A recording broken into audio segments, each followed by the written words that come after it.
Olá, meu nome é Felipe Messias e eu vou apresentar um artigo chamado Pensando a Negritude como Lugar de Fala para a Produção Artística Negra Brasileira. Este artigo é o desdobramento da minha pesquisa de conclusão de curso que defendi em 2021. Por isso, eu quero começar agradecendo ao meu orientador, Genesco Alves de Souza, pela sua contribuição para a pesquisa.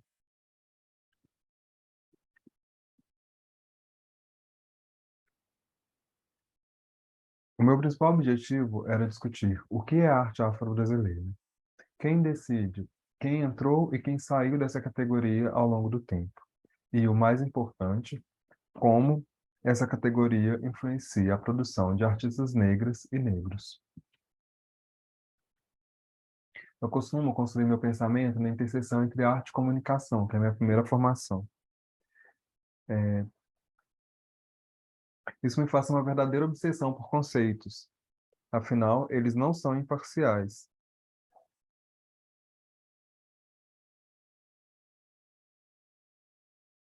Para mim, é central entender quem define os conceitos e a quais objetivos essas definições atendem. O conceito de arte afro-brasileira oferece um problema ainda maior, porque, ao longo do tempo, ele sofreu diferentes deslocamentos, a depender de quais interesses ele deveria atender. Isso me levou a concluir que a arte afro-brasileira é como uma categoria de leitura. E, pensando nos diferentes interesses que uma categoria tão deslizante pode atender, eu resolvi que tomaria como central os interesses de artistas negros e negros. Pensando no conceito da negritude, que é central para esse trabalho, ele foi pensado inicialmente pelo martinicano Aimé Césaire.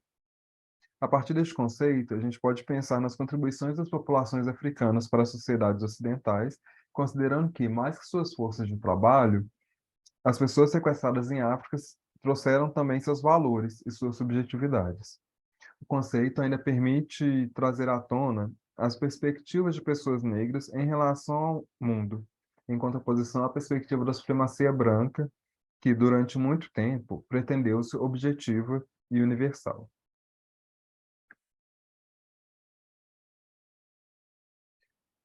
De maneira resumida, o conceito, ao contrário, né, do que se tornou lugar comum na internet, o conceito de lugar de fala não é sobre poder ou não falar sobre alguma coisa, mas sobre como sua localização social influencia na sua capacidade de falar e na forma como sua fala é significada. Esse foi um conceito central da minha pesquisa porque me ajudou a identificar uma perspectiva, um ponto de vista compartilhado por algumas artistas negras e negros que não se resume ao tema de seus trabalhos.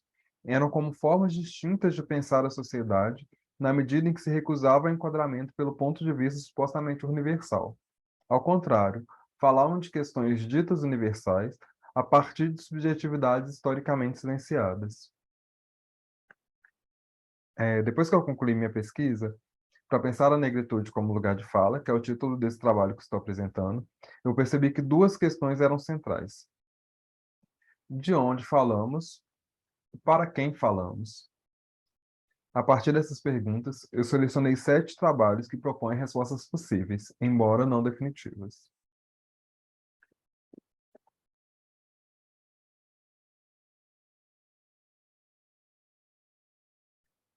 Este trabalho da Renata Felinto é um exemplo bastante promissor.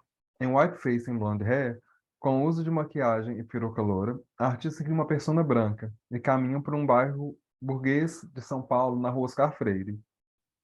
Um dos aspectos interessantes dessa performance, na minha leitura, é que ela possibilita a negação da branquitude como ideal a ser almejado. Não é uma simples inversão que transforma o ideal branco em objeto de análise, mas a explicitação de que pessoas negras podem e efetivamente olham de maneira crítica para o padrão hegemônico de humanidade.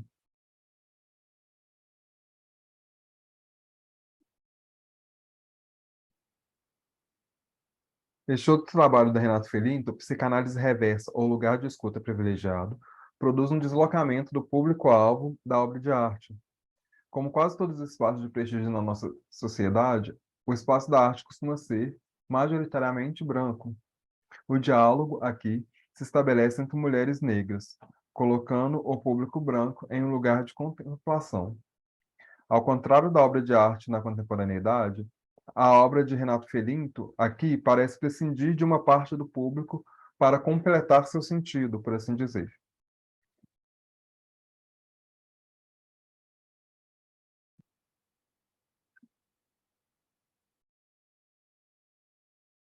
Mudar o público para quem os trabalhos se direcionam também parece ser o ponto de partida de Soneto do Desencanto, de André Rodrigues. Junto a outras três mulheres negras, a artista cria espaços imaginativos, negando o estereótipo da princesa branca. Aqui vale lembrar o célebre discurso de Sojourner Truth, E eu não sou uma mulher, no qual a intelectual problematizava o fato de que o pressuposto de delicadeza, como inerente à feminilidade, não contemplava a realidade de mulheres negras. Nesse sentido, ser uma princesa pode não ser um sonho possível para meninas negras, de modo que é urgente criar para ela esses espaços imaginativos.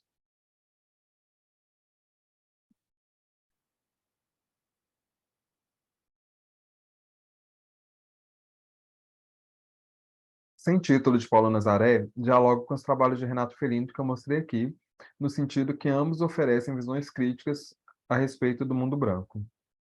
O foco de Paulo Nazaré é o próprio campo da arte, especificamente as relações de consumo que se estabelecem em seu interior, não só desse trabalho, mas de outros também.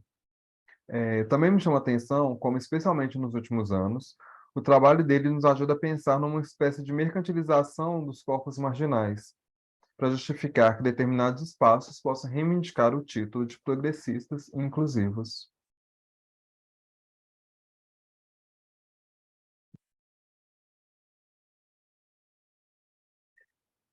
Eu sinto que o trabalho do Marcelo de Salete, simbolicamente, parte da página em preto e não da recorrente página em branco. Essa é uma mudança essencial para pensarmos a narrativa histórica a partir de outro ponto de vista e na reconstrução da nossa memória coletiva. Além de chamar a atenção para essa dimensão conceitual das escolhas de Marcelo de Salete, é importante a gente pensar como isso propõe uma reflexão técnica de fundamental relevância, na medida em que a gente está sempre acostumado a criar a mesa a partir dessa página em branco. Quando você cria a partir da página em preto, no desenho, por exemplo, você muda a forma como você constrói uma imagem. Isso é muito significativo e muito simbólico. Fica explícito no trabalho do Marcelo de Salete.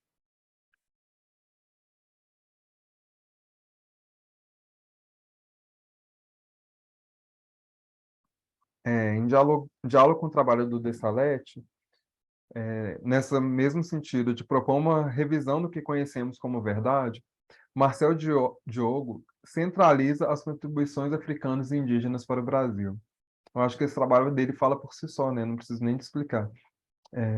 E porque é importante que o artista ele nega a fazer isso a partir da perspectiva colonial, então ele vai reivindicar um novo marco fundador para essa república afro-indígena, que não é 1500 e nem 1822 ou enfim.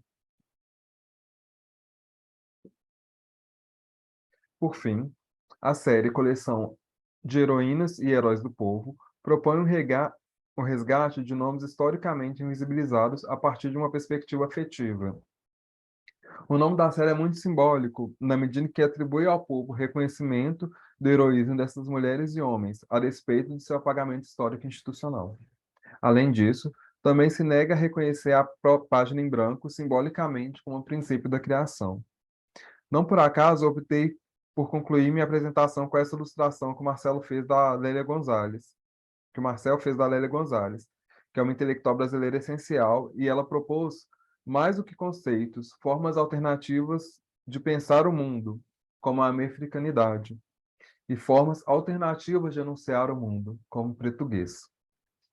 A Lélia, pelo legado, e a vocês pela atenção. Obrigado.